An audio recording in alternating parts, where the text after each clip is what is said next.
परम प्रेममय श्री श्री ठाकुर श्री पादपद्म मोर असंख्य कोटि भक्तिपूर्ण प्रणाम। आशा कर समस्त भलरे अछंती एवं समस्तंकर सबु दादा माँ समस्तंकर सर्वांगीन उन्नति पाई श्री ठाकुर श्री चरण मु प्रार्थना जनाए। आमे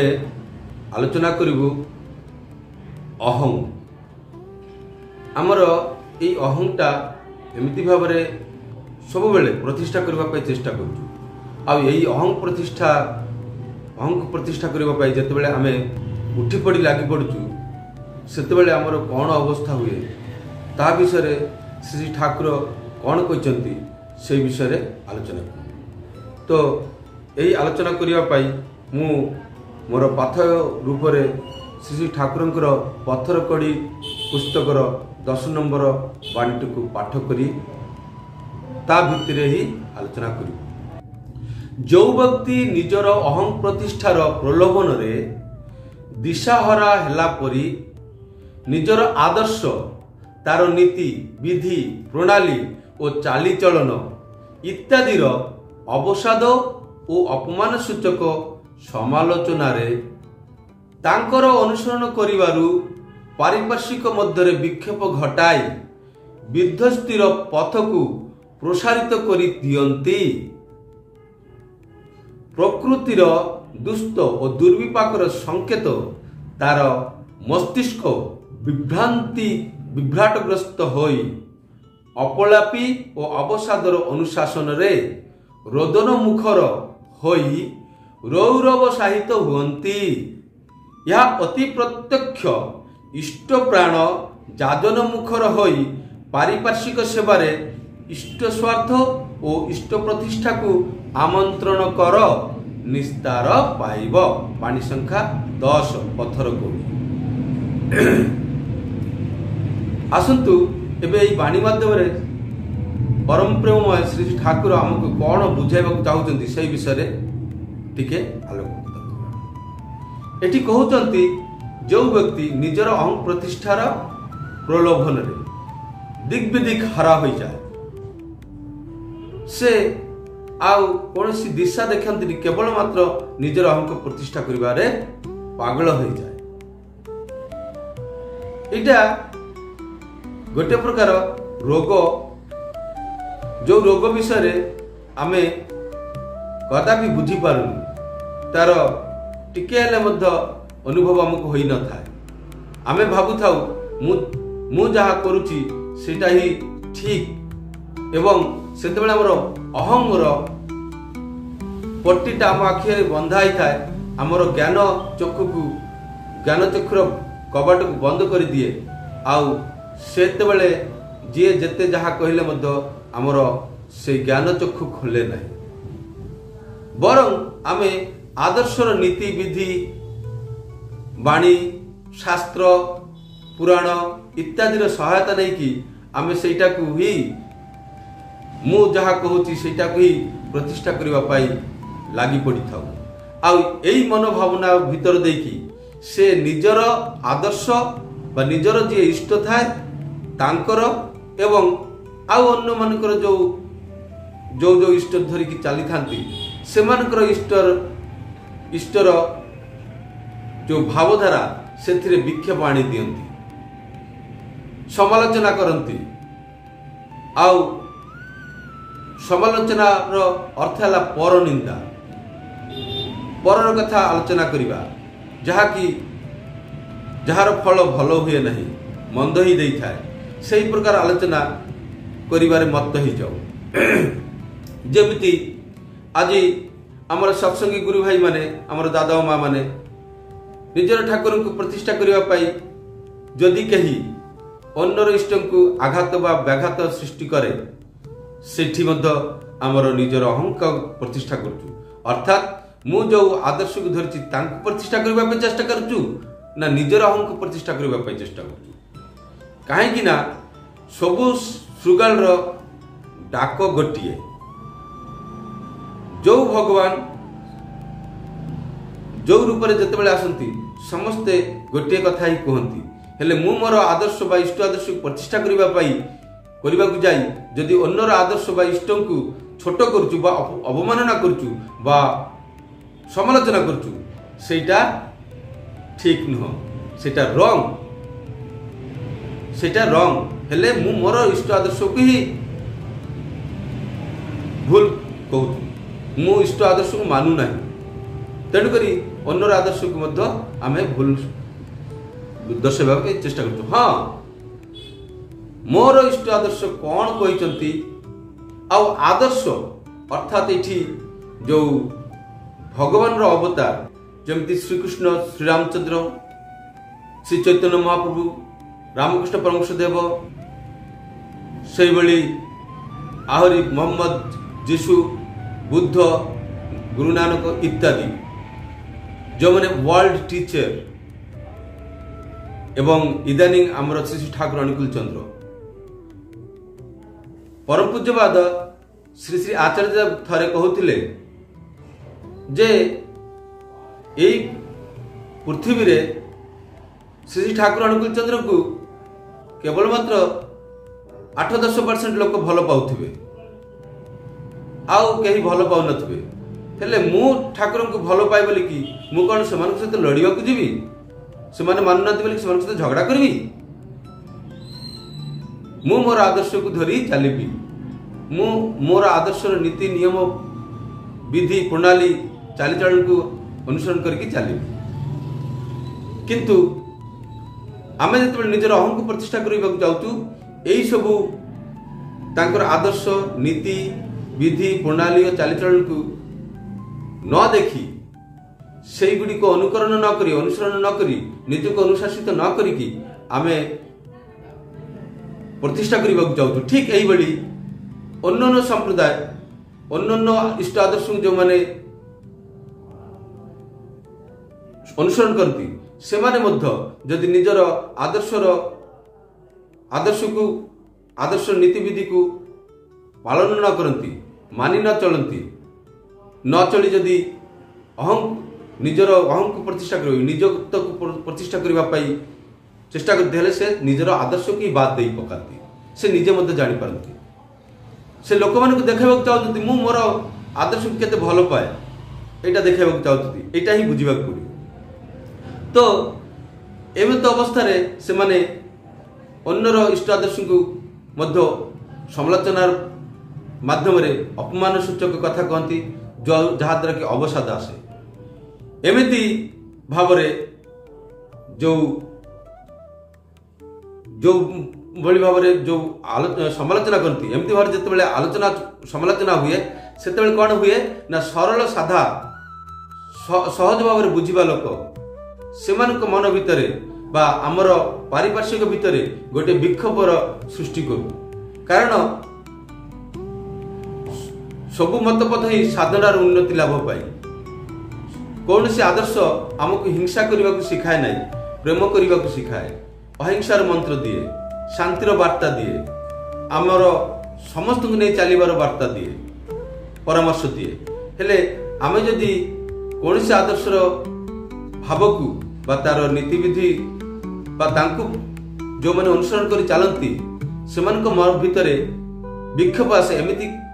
प्रकार समालोचना करू बा आचरण करू हेले से कौन असुविधा हुए ना आमे आमर विध्वस्तिर पथ को प्रसारित करदे विध्वस्ति अर्थात ध्वंस अधपतन बाट को आमे चौड़ा करदे हाई भाया आमे बड़ करी चल। तो एथिरे कौन हुए जेते बेले एमती करी आमे माने आगो को बढ़ी जाओ आगो को बढ़ी जाओ आगो को बढ़ी जाओ बढ़ी बढ़ी एमती गोटे परिस्थिति आसे सेते बेले कौन हुए ना प्रकृति अर्थात भगवान को सृष्टि जहा से प्रकृति कौन हुए ना सेते बेले से क्षिप्त हो जाए दुष्ट आउ दुर्विपाकर संकेत माने जेतेबेले आम जीवन आउ बाट न थाए सेतेबेले से किछि संकेत दियंती जेमिति रावण को केते प्रकार भाव में संकेत दिया जाइथिला तार आचार आचरण को सुधरेबा पाई सत पथरे आसीबा पाई ठीक सही बली कंस को मध्य अनेक प्रकार संकेत मिलिथिला ଠିକ୍ ସେଇଭଳି ଆହୁରି ଆହୁରି ଅନେକ ଅହଙ୍କାରୀ ନିଜକୁ ପ୍ରତିଷ୍ଠା କରିବା ପାଇଁ ଯେଉଁମାନେ ଦିଗ୍ବିଦିଗ ହାରା ହେଇଯାଇଛନ୍ତି ସେମାନଙ୍କୁ ସେଇଭଳିଆ ଲୋକମାନଙ୍କୁ ସଂକେତ ମିଳେ। ଆଉ ସେତେବେଳେ କଂସ ଆଉ ରାବଣ ଭଳିଆ ପାଗଳ ହେଇଯାଆନ୍ତି। ସେମାନେ କ'ଣ କରନ୍ତି ନା ଏଇଭଳିଆ ସଂକେତ ଯେତେବେଳେ ଯେମିତି ଦୁର୍ଯ୍ୟୋଧନ ଆଉ ଜଣେ ସଂକେତ ଯେତେବେଳେ ଆସେ ସେତେବେଳେ ସେମାନେ ଆହୁରି ଉନ୍ମାଦ ହେଇଯାଏ। ସେମାନଙ୍କର ମସ୍ତିଷ୍କ କାମ କରେନି। ସେତେବେଳେ ତାଙ୍କର ସେଲ୍ ସବୁ ଗୁଡ଼ାକ ଇନ୍ଆକ୍ଟିଭ ହେଇଯାଏ ଆଉ ବିକାରଗ୍ରସ୍ତ ହେଇଯାଏ, ରୋଗଗ୍ରସ୍ତ ହେଇଯାଏ। ଆଉ ସେତେବେଳେ ସେ ତାର ମସ୍ତିଷ୍କ ଅବସ୍ଥାଟା ଏମିତି ବିଭ୍ରାଟଗ୍ରସ୍ତ ହୋଇ ସେତେବେଳେ କ'ଣ କରେ ନା ସେ ଯେତେବେଳେ ବିଭ୍ରାଟଗ୍ରସ୍ତ ହୁଏ ସେତେବେଳେ କ'ଣ ହୁଏ ତାଙ୍କର ଆଦର୍ଶ ଆଉ ସତ୍ ରହେନି, ସତ୍ ଆଦର୍ଶ ଆଉ ତା ପାଖରେ ରହେନି। ସେତେବେଳେ ମନ୍ଦ ଆଦର୍ଶ ଆସେ ଆଉ ସେ ମନ୍ଦ ଆଦର୍ଶଟା ହେଉଛି ଅପଳାପ ଅବସାଦ। এই যাহা যাহা কলে অপলাপ অবসাদ আসে সেই সবু আদর্শর সেই সবু নীতির অনুসরণ করি সেই নীতির নিজকে পরিচালিত করে অর্থাৎ অনুশাসিত হই সে কোন করে রোদন মুখর হই। যেমিতি দুর্যোধনর শেষ সময়ে সে পাতাଳରେ মানে পোখରୀ ভিতরে যাই পানি ভিতরে লুচি যাইଥିଲା কোন গোটে বাহানা করিকি সেতেবেলে যে তার অবস্থা ଥିଲା সেইটা হচ্ছে রোদন মুখর অবস্থা, বিভ্রাটগ্রস্ত অবস্থা। এইভাবে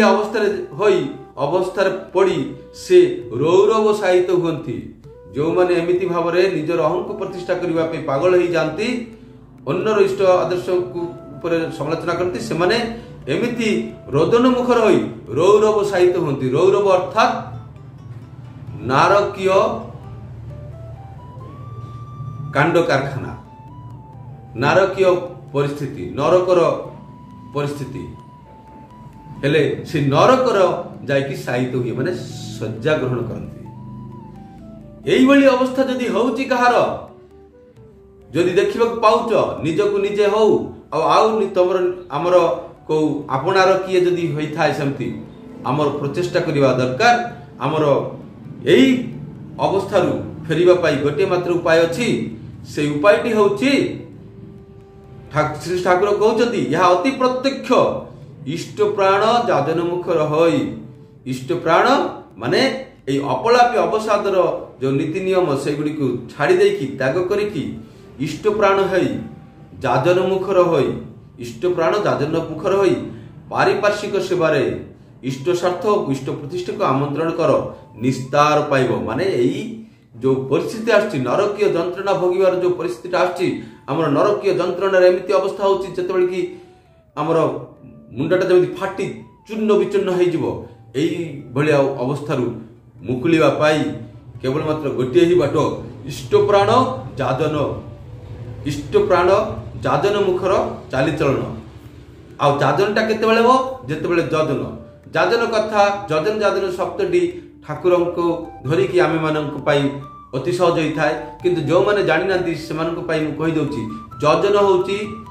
ଜାଣିବା ଓ କରିବା, ଜାଣିବା ଓ କରିବା। ଆଉ ଆମେ କେତେବେଳେ ଜାଣିବୁ ଯେତେବେଳେ ଆମର ଇଷ୍ଟ ଆଦର୍ଶ ଉପରେ ଆମର ପ୍ରେମ ଆସିବ, ଇଷ୍ଟ ପ୍ରାଣତା ବଢ଼ିବ, ସେତେବେଳେ ହିଁ ତାଙ୍କ ବିଷୟରେ ଆମେ ଜାଣିପାରିବୁ ଏବଂ ବୁଝିପାରିବୁ, ଗ୍ରହଣ କରିପାରିବୁ ଏବଂ ତାହାକୁ କରିବା। এই କରିବା ମଧ୍ୟ ଦେଇକି ଯେଉଁ ପରିବେଶଟା ସୃଷ୍ଟି ହୁଏ ଆଉ ଏଥିରୁ ଯେଉଁ ଆମେ ଆମର ଯେଉଁ ଚରିତ୍ର ଏବଂ ଆଚରଣରେ ପରିବର୍ତ୍ତନ ଆସେ সেই ପରିବର୍ତ୍ତନଟା ଯେତେବେଳେ ଲୋକମାନଙ୍କ ସାମ୍ନାରେ ଲୋକଚକ୍ଷୁରେ ଦେଖା ଜଣା ପଡ଼େ ଧରା ପଡ଼େ ସେଇଟା ହିଁ ଯାଜନ। ଆଉ সেই বিষୟରେ ହିଁ କହିବା ଆମେ ଯାହା କରୁଛୁ ସେଇଟା ହିଁ କହିବା, ସେଇଟା ହେଉଛି ଯାଜନ। ହେଲେ ଇଷ୍ଟ ଆଦର୍ଶ ଇଷ୍ଟ ପ୍ରାଣ ହେଲେ ସେଇ ଯାଜନ ଆମେ କରିବୁ। ତେଣୁକରି କହିଛନ୍ତି ଇଷ୍ଟ ପ୍ରାଣ ଯାଜନ ମୁଖର ହୋଇ ପାରିପାର୍ଶ୍ବିକ ସେବାରେ ଅର୍ଥାତ୍ ମୋର ଇଷ୍ଟ ଆଦର୍ଶର କୁ ଅନୁସରଣ କରି ତାଙ୍କ ଅନୁସାରେ ତାଙ୍କର ନୀତିବିଧି ପାଳନ କରିବା ମାଧ୍ୟମ ଦେଇକି ପାରିପାର୍ଶ୍ବିକ ସେବା କରି ଇଷ୍ଟକୁ ଇଷ୍ଟ ଯାହା ଚାହୁଁଛନ୍ତି ଇଷ୍ଟଙ୍କର ଯାହା ଉଦ୍ଦେଶ୍ୟ ଇଷ୍ଟ ସମସ୍ତଙ୍କର ମଙ୍ଗଳ ଚାହାନ୍ତି ସେଇ ମଙ୍ଗଳକୁ ପ୍ରତିଷ୍ଠା କରିବା ଆଉ ଇଷ୍ଟଙ୍କୁ ପ୍ରତିଷ୍ଠା କରିବା ଅର୍ଥାତ୍ आम निज भीतर इष्ट प्रतिष्ठा करने को आमंत्रण कर माने डाकी आण निज भितर आण ताको स्वागत करी आण प्रतिष्ठा कर हेले ही जाइए आम निस्तार हम हेले कौन होची होमियोपैथी मेडिसिन भलिया जो जो कारण रोग हुए ठीक से ही कारण टाक धरिकी से जिनस भी औषध को खुआइले से औषधटा से रोगटा ठीक हो जाए ठीक से ही जो कारण आम एमती विभ्रांति विभ्राटग्रस्त अवस्था पहुंची से अवस्था से कारण गुड़िक ही सुधरइले आमे तेणु आम जेकोसी समस्या समाधान करूँ जो तार मूल कारण को आम बुझीपर तो यहीटा हूँ आमर पथर कौड़ी पुस्तकर 10 नंबर बाणी आलोचना आपण केमती लगिला निश्चय भल लगी मु मोर बोध देकी जेतिकी बुझीची मोर जहाँ भाषा अच्छी जेतिकी भाषा अच्छी से भाषा साहाय्य आपण को जनइली किछि भूल भटका हो गले निजे गुणे क्षमा करेंगे कमेंट मध्य जनइबे आ भल लगिले लाइक शेयर करेंगे और मोर चैनल को सब्सक्राइब करेंगे एतिकी कहीकि मु समस्तंकर मंगल प्रार्थना करे सर्वांगीन उन्नति प्रार्थना करे समस्त जमती सुस्थ स्वस्थ उन्नत धरणर जीवन अतिबाहित करती ताहा ही मु श्री श्री ठाकुर श्री चरण रे प्रार्थना जनाए यह कही मोर एठी आलोचना शेष करछि जय गुरु समस्त भल रहिबे नेक्स्ट वीडियो टी आनिबा पर्यंत।